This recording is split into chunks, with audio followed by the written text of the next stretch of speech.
E aí, galera, tudo bem com vocês? Eu sou Marcelo Scuti, estamos aqui na MS Produções, no Versa Podcast, trazendo para vocês mais um Papo de Empreendedor.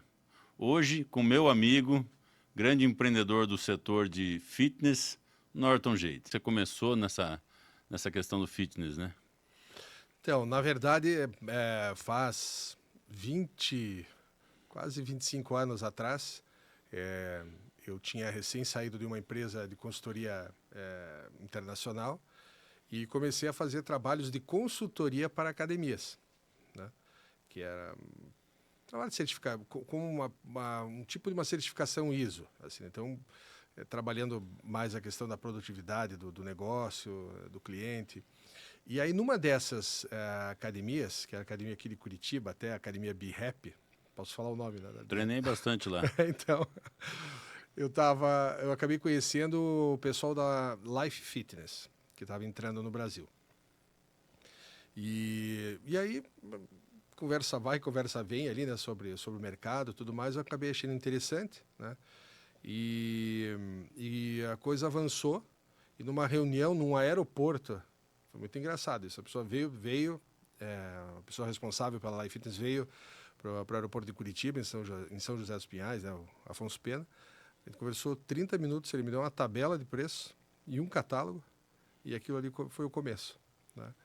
Então, de lá para cá, muita coisa aconteceu, né? Tanto comigo, com as minhas empresas, quanto também com o próprio mercado, né? Mas o começo foi assim, né? Eu era de uma empresa de consultoria, e aí começamos o trabalho de uma forma super orgânica, sem menor pretensão, nada, e deu super certo. Então, mas você já enxergava nesse mercado de fitness um bom futuro, ou você também foi testando um pouco o mercado? Como é que foi essa trajetória de você abraçar essa causa? Eu fui considerado por muitos amigos assim como alguém que estava querendo montar uma padaria na Lua, né? Porque naquela época, lógico, tinham as academias, tudo mais, mas o pessoal tinha o conceito assim: poxa, você vai vender uma vez um produto para um cara desse e aí? Quando que ele vai fazer uma nova recompra? Qual que é a rotatividade disso?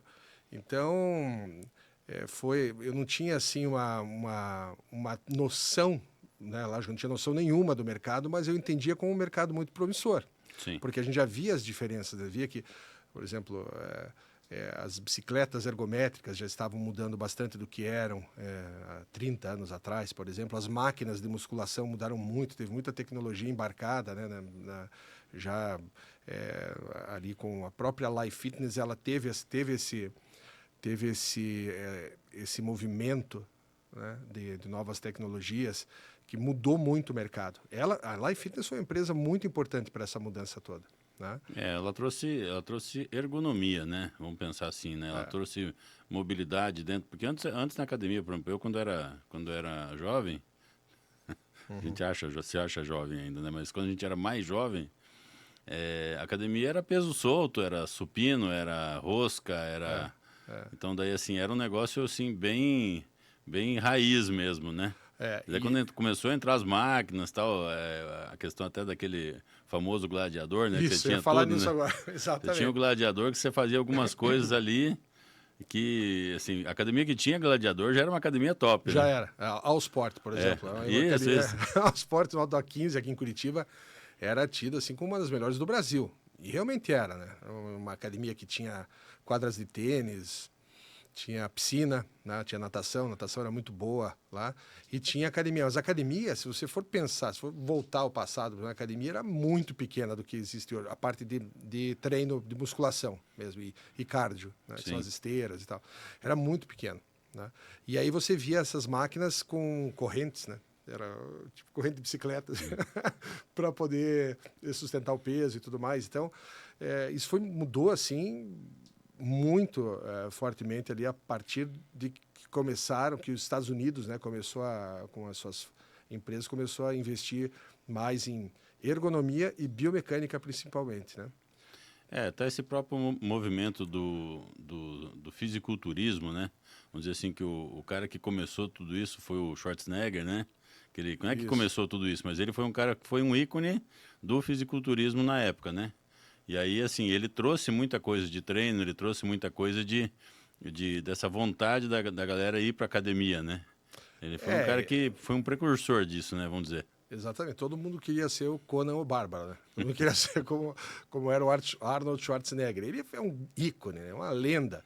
Então, o que ele fez mesmo pelo fisiculturismo e pelo esporte, de uma maneira geral, né? Foi fantástico. Ele é um grande embaixador, né? Inclusive, em vários segmentos, né? O Arnold é um embaixador. E ele teve uma academia junto com Gary Jones, não. Esqueci agora os sócios dele, mas eu acho que até o Stallone estava junto, mas depois eles tiveram o Planet Hollywood também, que era uma outra coisa. Mas a academia, eles criaram a World Gym, né? Então É famosa, né? foi no desdobramento da Gold's Gym, que era com o Joe Golds, né? E então tem o Mike Uritz, que era um dos sócios, não sei se ele está vivo, faleceu recentemente, agora não sei dizer, mas eu encontrei muitas vezes o Mike Uritz, que era um dos fundadores dessa rede World Gym. E então o Arnold ele esteve muito presente no desenvolvimento, no profissionalismo disso, né? Porque antes nessas academias a gente chama de academia de ferreiro, né? Uhum. Então se encontrava lá aquele espaço que parecia um centro de tortura. Via cada figura muito, até sob certo aspecto, engraçada, né? Os tipos, né, que você encontrava dentro da academia.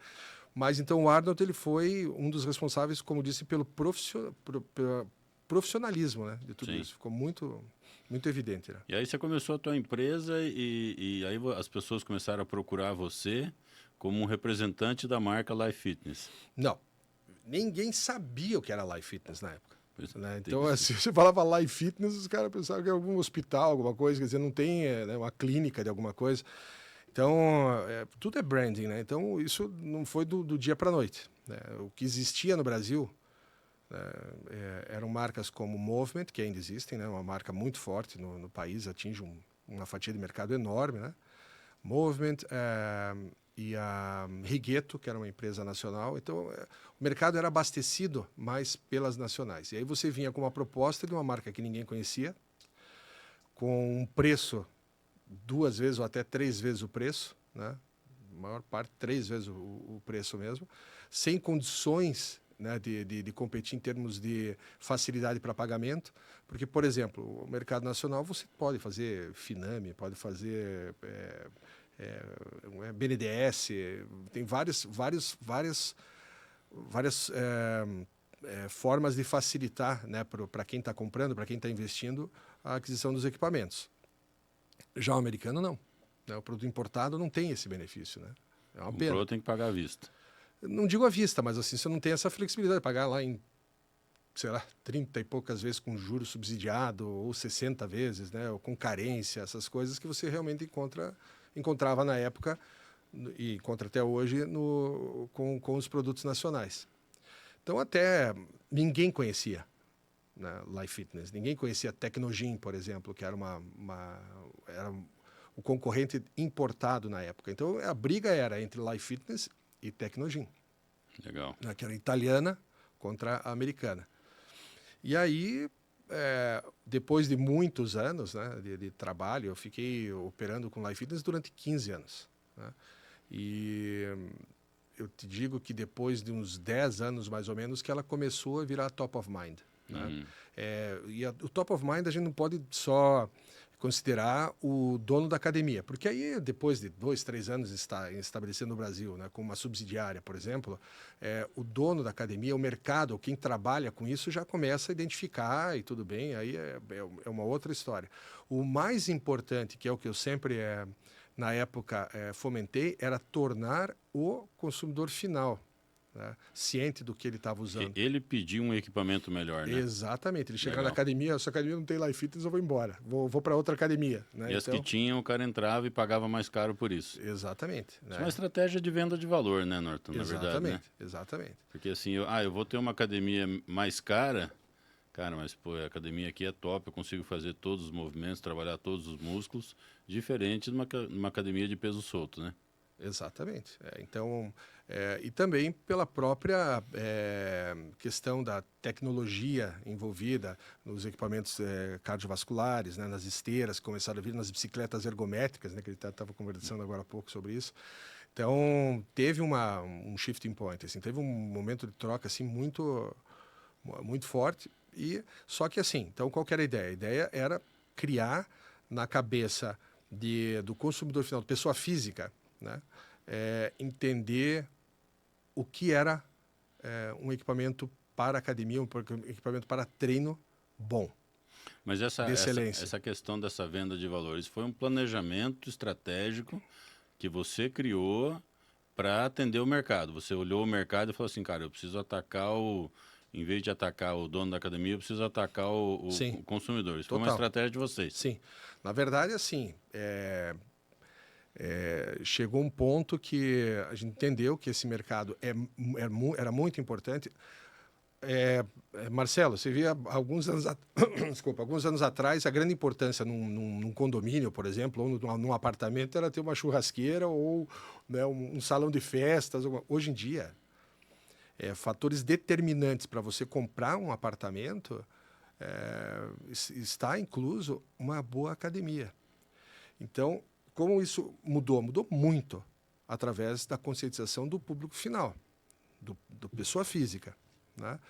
E quando nós trabalhávamos como representantes apenas da marca, por exemplo, da Life Fitness, você não tinha muito esse poder de começar a tornar isso visível. Então, eu não digo umas, mas a solicitação mais importante na minha vida dentro desse negócio foi a licença para abrir a primeira loja Life Fitness no Brasil. E criar um modelo. Foi a primeira loja conceito. Quantos anos depois do seu início? 8 anos. 8 anos. 8 anos, aproximadamente 8 anos. E o ponto chegou assim, olha, se vocês não deixarem isso acontecer, eu não vejo mais futuro para isso, né? E aí foi engraçado, porque a partir do momento que a gente montou a loja, a primeira loja, depois montamos em Florianópolis, e daí depois os outros representantes da Life Fitness começaram a abrir as suas. E era interessante, porque eu tenho até um falecido amigo, um grande amigo meu, que era da marca também. Ele disse, vou esperar você se ferrar primeiro, para ver se eu... Era nem você, eu vou esperar para ver se dá certo, mas eu vou esperar você se ferrar, para ver se, né, para eu tomar minha decisão. E não tinha como se ferrar, porque o produto precisava de visibilidade, o produto precisava entrar na mente das pessoas, né? E uma loja ela é aberta ao público, né? O público vai lá, senta, experimenta, faz um movimento, e aí acaba que quando o cara experimenta o bom, é muito difícil você voltar para o ruim, né? Exatamente. Então, assim, a grande diferença é que você traz ele para o teu ambiente, né? Você acolhe ele de várias formas, o cliente, né? E aí começa a criação do valor da marca, do valor do serviço, né? Também isso é muito importante, né? Não adianta você ter um produto bom e não ter um pós-venda bom. Sim, né? sim. Então, isso a gente demonstrava também, né? Do próprio formato do negócio em si, o cliente já se sentia muito seguro, né? Uma coisa que eu vejo, assim, aqui como a gente trata de papo empreendedor, né? Queria até perguntar para você, assim, dentro da sua vida de empreendedor, qual foi a importância da estratégia para que você conseguisse subir na sua carreira de empreendedor? Qual foi a importância da estratégia, do planejamento? Porque isso é importante para quem está escutando a gente, que às vezes a pessoa tem uma grande marca na mão, mas ela não tem estratégia, não tem planejamento, não tem alguma coisa que faça ela olhar para esse mercado e falar assim, não, com essa estratégia, com esse planejamento eu vou melhorar, eu vou crescer. Então, assim, qual foi a importância disso para o teu negócio, envolvendo também a Life Fitness? Veja, estratégia é algo fundamental em qualquer negócio, né? Se você não cria um norte, né? Você não cria um objetivo e em cima desse objetivo você traçar metas, caminhos para você atingir, você vai ficar correndo para todo lado e não consegue chegar a lugar algum, né? Tem até, acho que uma frase, se eu não me engano, aquele filme da Alice, não tem que o gato fala, você sabe para onde você está indo, né? Se você não sabe para onde você está indo, qualquer lugar serve, né? Sim, Então, sim. acho que Você virou uma dica de coach, né? é O dica cara de é coach. coach, ele faz isso, né? Então, eu tenho isso na mente porque tem um parceiro de negócio que falou isso uma vez, eu não esqueci. Confesso que eu não vi o filme da Alice no País das Maravilhas, né? Mas eu sei dessa frase, né? Mas então ela é fundamental, né? Se eu não tivesse entendido que era importante entrar na mente das pessoas, né? Vender o conceito e não só o produto, não é uma commodity. Né? E depois a gente pode até conversar sobre essa questão da comoditização, né? De produto e serviço. Então, como, como não entrar nessa cilada, né? Então, vai muito mais além. Né? Para você poder chegar nisso, sem estratégia, você não vai. Não vai. Né? Não tem como. Cada vez que a gente recebe alguém aqui no Papo Empreendedor, a gente pergunta muito isso, assim, porque as pessoas precisam saber, Norton, que quando você entra numa empresa sua, assim, a pessoa muitas vezes reclama de trabalhar aí 8 horas por dia. Aí quando você monta a sua empresa, o cara fala assim, vou montar meu negócio, vou ser independente, né?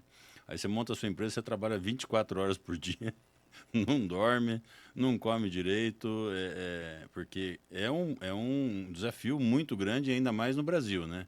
Que você tem uma percentagem de empresas que sobrevivem ao primeiro ano, né? Ao segundo, ao terceiro. Quem sobrevive ao terceiro ano provavelmente vai para frente, né? Sim.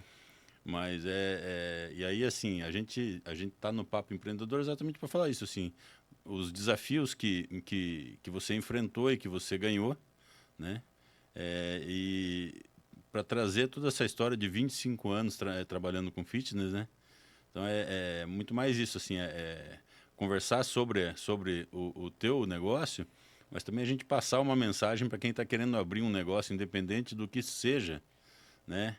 Eu acho que isso que é legal do Papo Empreendedor, a gente conversar com diversos segmentos que deram certo e a gente acaba vendo que é sempre a parte da estratégia, do planejamento, da contingência, tudo isso daí foi visto, né? E cuidado, e a empresa se desenvolveu, passou a pior fase e tudo mais, né? E uma coisa muito importante, assim, é uma arte, né? Você saber escolher as pessoas certas para estar do seu lado. Né? Então, isso como se é uma arte, né? Não é uma coisa fácil de você conseguir. Você muitas vezes se decepciona, né, no caminho. E o mais importante mesmo, que está super em voga isso, é a questão da resiliência. Né? Porque é muito mais certo de que você vai levar um não na vida, né, do que você vai levar um sim. E então você tem que estar preparado para isso. Né? A gente vê muito no tênis isso, né? Os grandes mitos e lendas aí do tênis, aí, os grandes atletas, os embaixadores como o Roger Federer, Rafael Nadal, Djokovic, né? Pô, os caras, imagina quantas barreiras eles enfrentaram que uma pessoa mais fraca, vamos dizer assim, né, desistiria. Né? Você sabe que no tênis tem isso, né? Assim, muita gente desiste no meio do caminho, até com potencial, né? Sim. Mas exatamente por não ter essa questão da resiliência. E o que a gente vê, né, Norton, essa questão da dificuldade em qualquer empreendimento novo, né? A pessoa fala assim, eu sou um cara corajoso, eu vou empreender. Aí chega, passa um ano, 2, ele já está de saco cheio daquilo, ele já não aguenta mais, ele não... eu vou voltar para o mercado de trabalho. Então, assim, o que ele não fez nesse período, né? Esse que é o grande tema, assim, né? O que você não fez durante a tua escalada profissional como empreendedor para que pudesse gerar um resultado para você, né? E isso são pontos que você vai ter a todo momento. Né? A todo momento da vida. Voltando à questão do tênis, né? Eu me lembro que uma época eu joguei e gostava muito. O meu treinador lá, o meu professor de tênis, ele falou assim, olha, você tem que estar preparado, porque você vai, é muito mais provável que você perca do que você ganhe. Né? Mas quando você está numa situação desfavorável, você tem que saber passar por ela. Né? Concentração, olho na bolinha, né? Não o olho do que está em volta te criticando, dando risada que você está errando, não. Olha a bolinha, é ali que você tem que focar, né? E é com ela que você tem que brigar, não é nem com o oponente lá do outro lado, né? Agora isso acaba sendo uma lição de vida também, né? É uma lição de vida, para tudo na vida.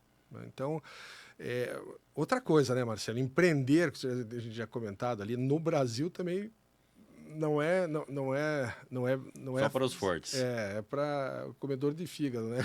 Porque o negócio é tudo contra quem empreende, né? Então você tem o funcionário que O regime de o trabalho. regime de trabalho, né? Ou as leis trabalhistas, elas são melhorou, mas ainda falta muito, eu acho, né? A gente vê países mais evoluídos assim nessa questão, é completamente diferente, né? E as relações contratuais, os impostos, né? Cada dia a gente você tem que contratar uma pessoa para ficar olhando imposto dioturnamente, porque toda hora está mudando, toda hora você tem uma surpresa.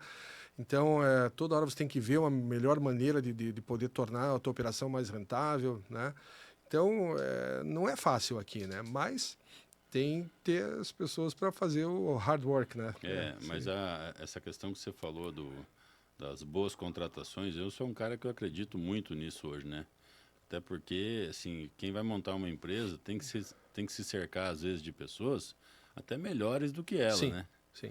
Porque tem muita gente que, assim, quando está, né, numa empresa, num CLT, ele quer contratar pessoas piores que ele para ele não ter o problema de perder a vaga dele para um cara melhor. Exatamente. Agora, quando você vira empreendedor, é o contrário, né? Você tem que contratar gente melhor que você, porque a tua empresa cresça, né? Então, isso também acaba sendo um bom conselho para quem vai empreender, né? Exatamente. Se cercar dos melhores, aprender com quem você está contratando, né? Só contratar gente para ensinar, você vai contratar gente para aprender, né?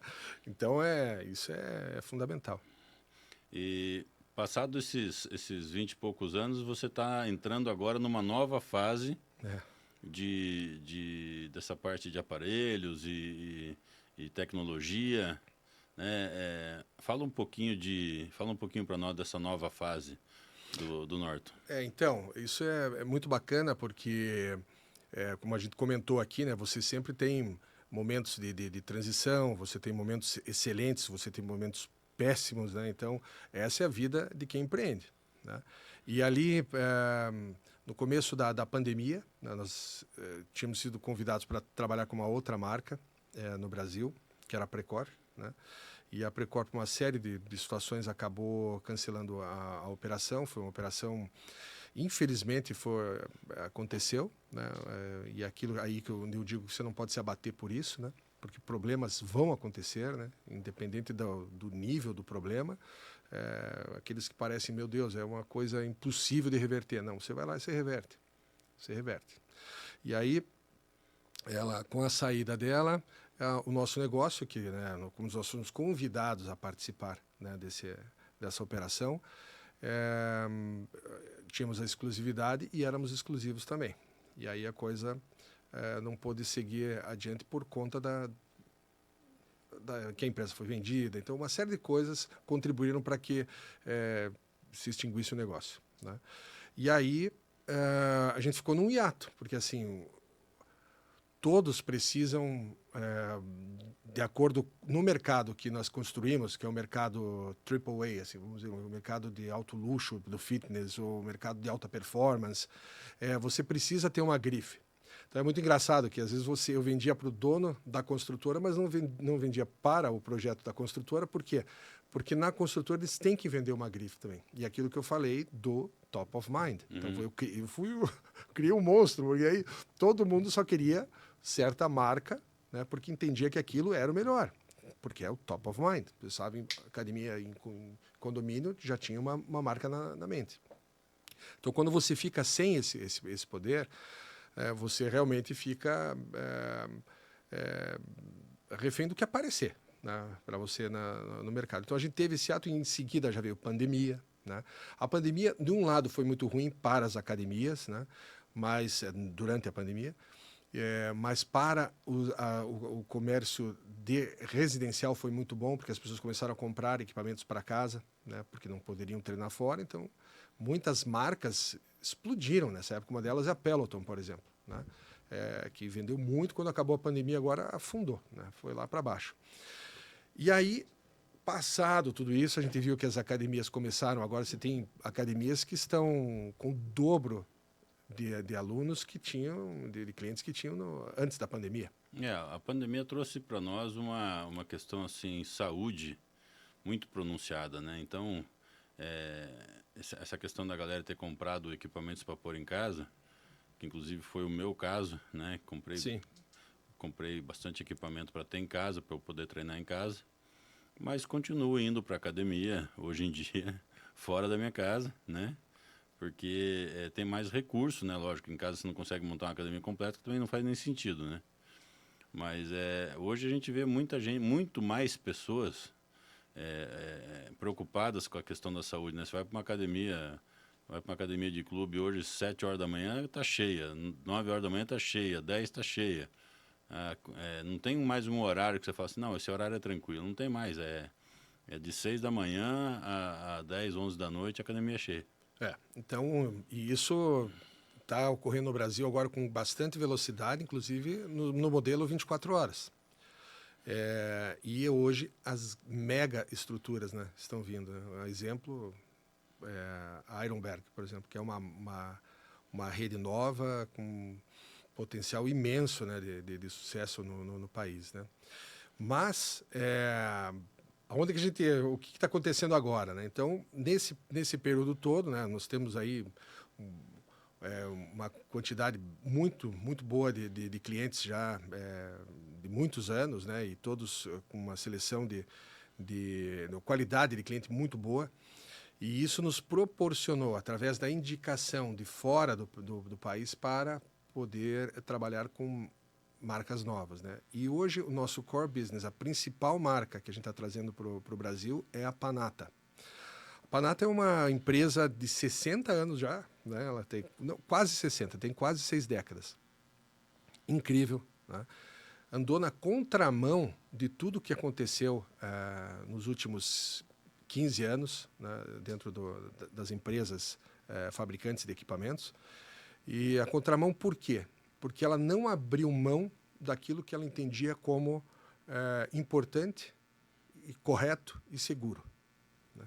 Então, itens de máquinas que foram suprimidos por tornar um produto que era bom commodity, e aí eu não vou entrar em quais as marcas, né? Porque a gente prefere falar bem do que falar mal dos outros, Sem né? dúvida. Então, assim, mas muitas dessas marcas que eram tops hoje, elas se tornaram commodities. Então, você vai, poxa, mas eu vou na academia tal e é igual a outra, porque você não consegue mais perceber a diferença, porque elas estão muito iguais. Por quê? Porque o parque instalado é muito parecido mesmo, né? E é muito engraçado esse negócio de Panatta. Quando você fala em Panatta, o cara já fala assim, cara, isso é a Ferrari dos equipamentos de fitness. Nossa, essa marca é demais. Assim, o pessoal, assim, você não tem Panatta ainda no Brasil em larga escala, né? Não. Mas assim, o pessoal do meio personal, o pessoal das academias, eles conhecem profundamente a marca. Assim, nunca viram uma, mas eles já leram tudo, porque tem esse lance assim, é a Ferrari do equipamento. O cara quer saber, né, bicho? Então é bacana de ver isso daí. Eu comentei com algumas pessoas a questão de Panatta, o feedback foi absurdo. É assim, é uma história construída, né? Então, assim, quase 6 décadas. E a gente volta a 25 anos atrás com isso, né? A tua história está ciclando, né? Interessante isso, né? Exatamente. Eu tô agora com 50 e tantos anos, iniciando um novo ciclo. Mas a gente nunca diz, não, mas eu estou começando tudo de novo. Não, claro que não. Você chegou agora nesse ponto, né? Porque você já tem um certo número de clientes, você já atende um certo número muito bom de clientes no mercado, tudo isso já foi construído, né? Você já é conhecido no mercado pela sua capacidade. Então, eu não estou falando de mim, eu estou falando geral, um empreendedor qualquer, né? Então, nunca pense que vou começar tudo de novo. Não. Ou escute essa crítica, por exemplo, agora tudo de novo depois, nessa idade vai começar. Não, eu estou passando por um novo ciclo. E um ótimo ciclo, porque quando você tem a oportunidade, eu fui para a Itália, Fui lá conhecer a fábrica. Na sequência, fui para a feira da FIBO, que é a maior feira de fitness no planeta. É uma loucura. Passa lá 400, 500 mil pessoas. Não é número de político, tá? Eu quase falei o nome. Mas, assim, é um número absurdo de pessoas que circula ali nos 4, 5 dias de feira. Né? São 10 pavilhões, salvo engano. É a segunda feira dessas que eu participo. Então, fomos na fábrica primeiro, conhecemos tudo lá, enfim, entendemos o conceito da coisa toda. E eu confesso que eu não tinha a noção, né, da qualidade de produto que eles estão entregando hoje em dia. Para mim foi uma grande surpresa. Não estou querendo vender o meu peixe, eu estou falando exatamente o que eu vi. Né? Então, até fui com um atleta de triatlon lá na Itália, treinar numa academia que era 100% da marca Panatta. No dia seguinte eu estava dolorido, mas não quis dar o braço a torcer. Mas o atleta falou, todo doído. Ué, mas o que aconteceu? Você treina tanto? Mas treinar em Panatta é diferente. Então, quando eu digo que eles eles estavam na contramão, é porque eles não economizaram, né, em itens e estudaram muito as possibilidades de biomecânica. Então, você acaba treinando numa máquina daquelas, você descobre que tem músculo que você nem sabia que existia. Fantasiosamente dizendo aqui, né? Sim, Mas sim. porque realmente você pega de uma forma... você tem uma resposta muito diferente do que hoje está muito comum. Então, hoje você vai, com perdão aí, né, pela expressão, mas você está no mundo de pinguins, é tudo muito igual. Então, aí você monta uma academia, compra um produto que é uma commodity, né, que não é mais um conceito. Uhum. Que as empresas que eram um conceito hoje estão muito longe disso. Então eu digo, hoje, a única empresa que eu posso, de tudo que eu conheço, que eu posso dizer que vende um conceito mesmo, é a Panatta. Né? Isso é muito legal, porque, assim, falando em ciclo, né? Quando você tinha lá os pesos soltos na academia e você começou a entrar com Life Fitness, foi uma mudança de conceito, uma academia que era boa, vista pelo cliente. Daqui a pouco você colocou Life lá, o cara falou, bom, eu quero treinar nessa academia. Hoje, grande parte das academias, as academias boas, tem equipamentos de linha de ponta, né? Uhum. Só que, assim, dentro desse mercado, cabe muito ainda a Ferrari dos equipamentos, né? Sim, a inovação. A inovação, Né? né? A inovação. Porque, por exemplo, o mercado chinês, há 20 anos atrás, você nem imaginava isso. Mas nem imaginava. Então, hoje, você tem empresas excelentes na China, mas para vender commodity. Né? Para vender produto que atende, mas não surpreende, não encanta, não dá aquele efeito wow, the wow effect, né? Uhum. Não existe mais isso. Então, a nossa proposta até com o Panatta é voltar nessa sensação. A sensação que você me diz lá, poxa, antes tinha só umas máquinas nacionais, sem querer desmerecer, mas que não estavam na altura do que estava vindo de fora, né? Como o carro, na época do Collor, quando abriu para importação dos carros, a gente só tinha Santana, Passat, sei lá. E aí começou a vir Porsche, Mercedes e tal, e o pessoal disse, nossa, existe mundo fora disso, né? Então, a mesma coisa que eu digo, existe hoje existe uma vida completamente diferente fora disso que vocês estão acostumados, né? E para um treinamento de performance, então, são, assim, fantásticos. Né? A gente está muito feliz com essa possibilidade, né? A gente está investindo bastante nisso, né? E, logicamente, também na estrutura, como eu disse, de serviços e tudo mais. Então, é um início. Início a gente sempre sabe que nunca é fácil, né? Até por uma questão de também ser um produto importado, por sofrer aí a questão cambial. Né? Que influencia bastante. E por já estar a coisa num círculo que você precisa quebrar isso novamente. Né? Você precisa mostrar para que veio e mostrar para o pessoal que vale a pena, né? Que vale a pena entrar. Uma coisa que eu vejo de vantagem nisso tudo é que o mercado está experimentando um crescimento vertical muito grande, né? Dentro das operações, aí a pessoa tem 40% a mais de alunos, 50% a mais de aluno, às vezes dobrou o volume de alunos na academia. Então, assim, ele vê isso com como uma coisa boa e a partir daí ele investe, né? Que, né, é um negócio bacana, né? Você está num mercado aquecido. Está muito aquecido. E assim, a gente já conversou um pouco sobre isso. Eu acredito que esse mercado fique aquecido aí durante alguns anos para frente, né? Sim. A gente não sabe. Nós tivemos uma experiência de como nós não temos controle de nada, né? Com a questão da pandemia. Sim, sim. Né? Então, hoje em dia as pessoas estão mais precavidas, né? Mas, enfim, estão mais. A tendência realmente é de um mercado extremamente aquecido para os próximos 3, 4 anos. Sim. Né? Depois disso, logicamente, vai entrar num platô, né? Entra nisso, com certeza. Mas não sabemos o que pode ocorrer, né? O que pode vir de novo também, para que a coisa suba para um novo platô, né? Para um novo nível.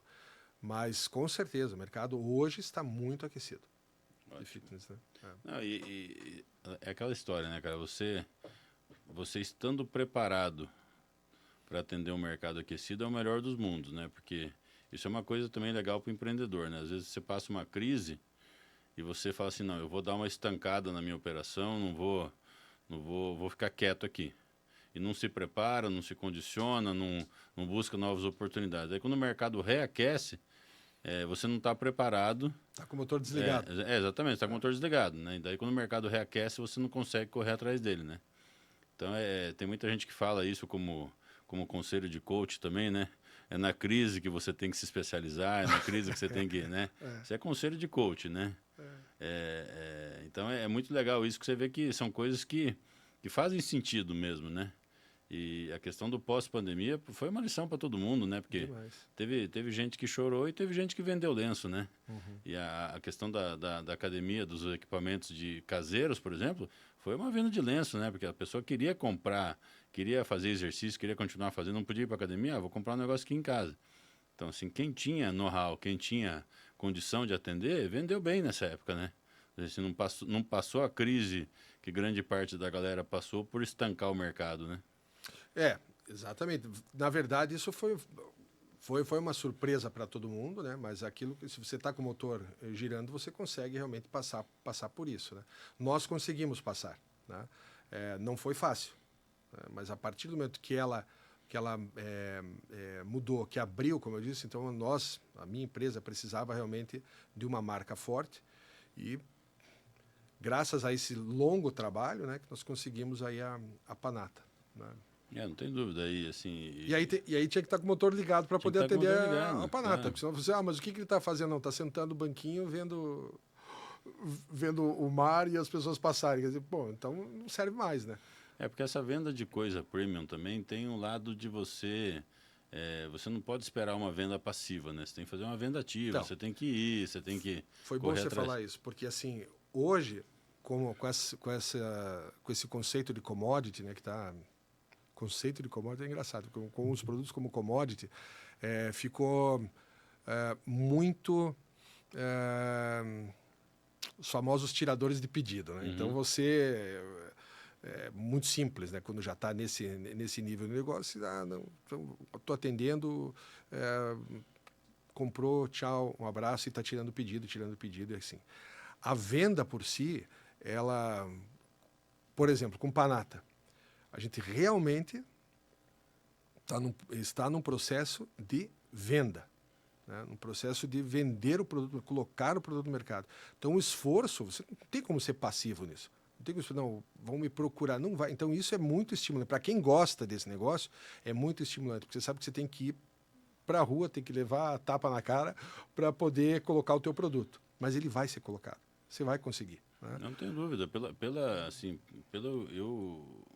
Eu ouvindo dos professores, da galera de academia, eu fico pensando assim, o maior influenciador que você vai ter dentro do seu produto são as próprias pessoas de dentro da academia que dão assistência para as academias, que quando você fala numa Panata, o cara fala, meu Deus do céu, se eu tivesse um equipamento desse aqui, quer dizer, um cara desse, ele vai trabalhar dentro do círculo lá de stakeholders, né? Uhum. Ele vai ser um baita do influenciador, né?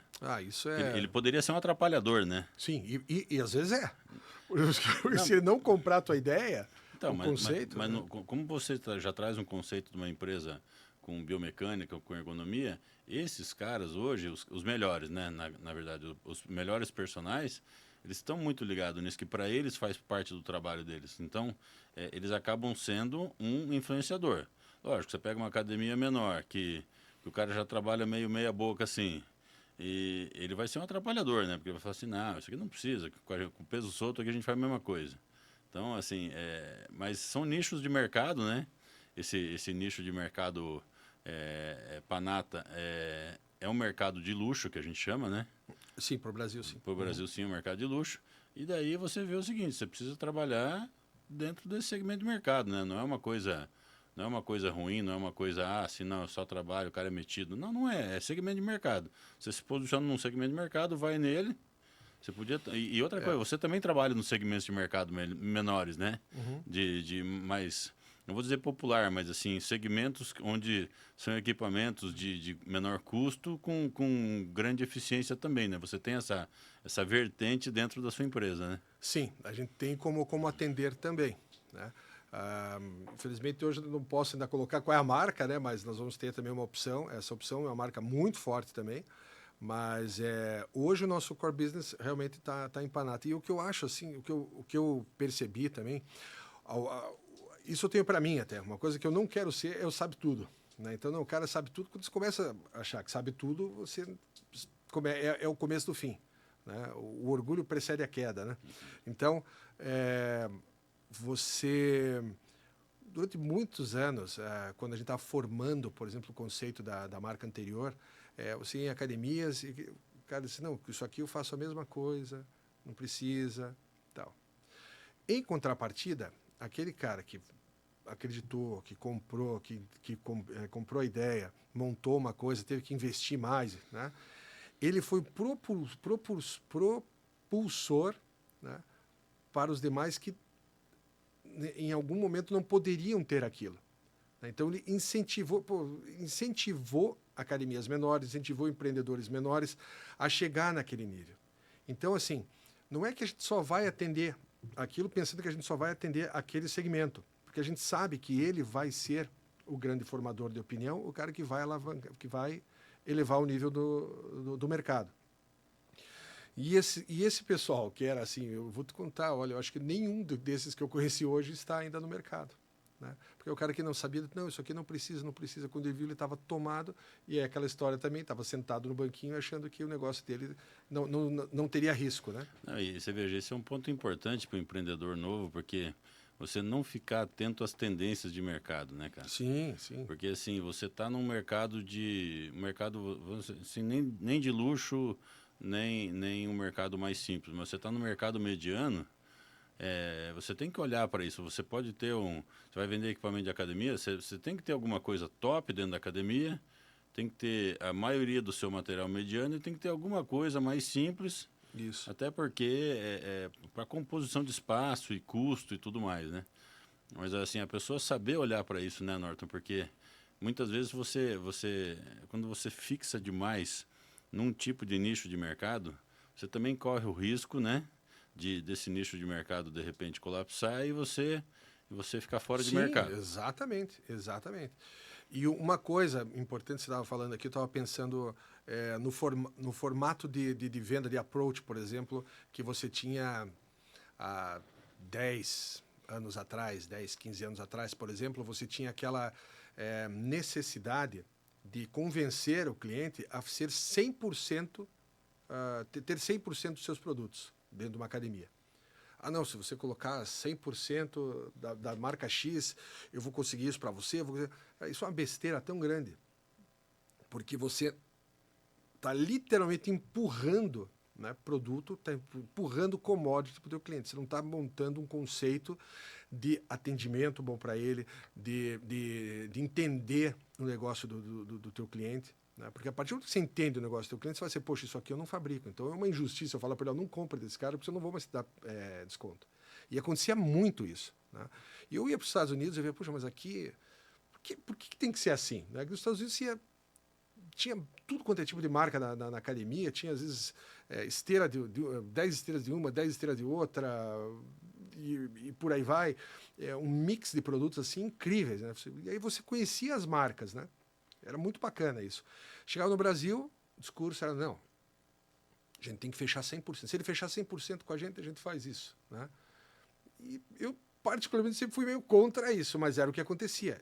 E é uma idiotização do negócio, porque não faz o menor sentido. Aí você está privando o teu cliente de entregar para o cliente dele algo novo, algo bacana, né? Outras soluções e que faça o negócio dele prosperar. Então, quando chega um vendedor, eu converso com meus clientes, esse cara não está preocupado nem um pouco com você, porque ele quer vender o peixe dele, mas ele não está preocupado com o teu negócio, está preocupado apenas com a venda.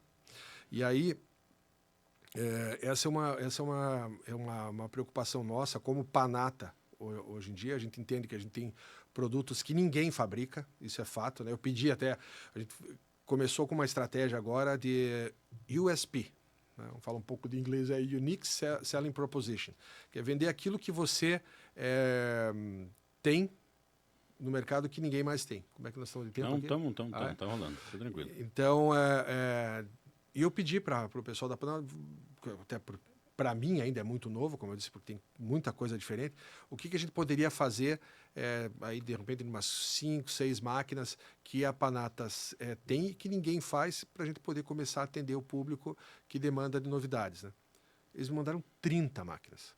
Então, tem academias, por exemplo, que você monta uma academia, né, comercial com 30 máquinas. Então, você imagina se eles têm 30 máquinas que ninguém produz, que ninguém fabrica. Então, esse tipo de estratégia de você colocar algumas máquinas dentro de um parque do que o cliente já tem, por exemplo, é uma atitude muito positiva e que com o tempo você consegue fidelizar o teu cliente. E você vai ter uma aderência muito grande nisso, porque assim, a gente vê Curitiba como uma cidade que gosta de coisa assim, né? De coisa bacana, de coisa nova. Cidade teste, né? Cidade teste. O que passa em Curitiba, reza a lenda que vai vendeu pro aqui, Brasil inteiro. Vendeu aqui, fez sucesso aqui, até peças de teatro, shows, tudo. Sim, então, música está muito relacionada a isso. Então, deu certo aqui, vai dar certo. Porque aqui o pessoal aplaudir e ficar de pé não é fácil, né? Sim. Deixa eu só uma penúltima questão aí. A gente sabe que um dos garotos propagandas da Panata é a lenda Ronnie Coleman. Ronnie Coleman. Vou puxar a brasa para minha sardinha. Qual é a possibilidade da gente trazer o Ronnie Coleman aqui para bater um papo com ele? Olha, não sei, temos que ver, mas ele está vindo para o Brasil, a gente está trazendo ele para o Brasil agora em agosto, né? Você está convidado, inclusive, né? Não, obrigado, ao nosso evento VIP lá, né? E vou lá assim. Isso, mas assim, o duro com ele é a questão da locomoção. Sim. Mas... Não, e ele é uma celebridade, né, cara? Assim, mas, cara, assim, eu tô brincando naturalmente, mas assim, seria até assim, a gente que acompanhou muito tempo essa questão do fisiculturismo, de ter um Ronnie Coleman aqui com a gente. Né? E ele é uma pessoa de uma simpatia assim absurda, é um grande cara mesmo. E para mim também seria um super prazer. Mas, na verdade, a gente vai acabar encontrando com ele lá em São Paulo, né? E ele é o embaixador da Panata. Da Panata, né? Que legal. Isso. Norton, um conselho final, olhando para aquela câmera ali, conselho final para as pessoas que estão querendo empreender em qualquer ramo. Qual que é a tua visão de conselho? Assim, que você falaria para um cara que chegou para você e fala, cara, eu estou pensando em abrir um negócio. O que você falaria para esse cara como um conselho de vida, assim? Difícil. Pergunta difícil. Ela é muito aberta, né? Mas eu acho que coisas que a gente já falou aqui, né? Primeiro, você tem que ter paixão pelo que você faz. Isso é fato. Mas às vezes não pode amar muito, porque senão você não enxerga uma série de coisas que você, se distanciar um pouco, consegue enxergar, né? Tem que saber dosar muito bem a paixão sobre o negócio com, enfim, tudo que envolve, né, o negócio em si. Resiliência é extremamente importante, né? Porque, como eu disse, é mais fácil você errar do que acertar, mas quando você acertar, muitas das vezes você vai ter um grande acerto, né? E confiar em você, né? Acreditar, não dar muito ouvidos, porque assim, às vezes por pessoas erradas, saber escolher, né, as suas companhias durante o negócio, durante o business, mas ter coragem, né? Coragem, principalmente no Brasil. No Brasil você precisa ter muita coragem, muita força de vontade. Eu tenho um cliente que já faleceu, infelizmente, era um grande cara, e faleceu de morte trágica, mas uma vez ele me ligou às 5 horas, uma vez não, várias vezes ele me ligou, mas a primeira vez que ele me ligou às 5 horas da manhã, eu estava dormindo, daí pensei que tinha acontecido alguma coisa, né? Eu falei assim, o que aconteceu, Caio, né? O que aconteceu? O que houve? Eu disse, não aconteceu nada. Mas, pô, 5 horas da manhã, você é um cara, na época eu era novo, né? Era jovem. O cara jovem, 5 horas da manhã, dormindo, levanta, vai para a vida, vai trabalhar, vai produzir, vai vencer, cara. Isso nunca saiu da minha mente. Então, é isso aí. Fé, foco, força, essas coisas que a gente já sabe. É o de sempre. Galera, só para vocês entenderem, o Papo de Empreendedor é isso. É trazer pessoas que alcançaram um sucesso na vida, né? Passando para vocês o melhor caminho, ou assim, aonde estão as pedras no caminho, né? Porque assim, não é o caso de você ter que chutar todas as pedras que você encontra. Tem algumas que são tão claras que é legal se você desviasse, né? Então a presença do Norton aqui valida muito isso. Muito obrigado por você estar aqui com a gente. Nossa, eu que agradeço. E assim, para quem está empreendendo, veja os nossos podcasts, não só esse do Norton, a gente está trazendo muita gente bacana para cá, para falar sobre isso, para falar sobre os melhores caminhos que você vai ter se você empreender com qualidade. Então, muito obrigado, Norton. Cara, te agradeço. Nota 10. Obrigado. Obrigado aí, gente. Fiquem com a gente sempre aí. Um abraço.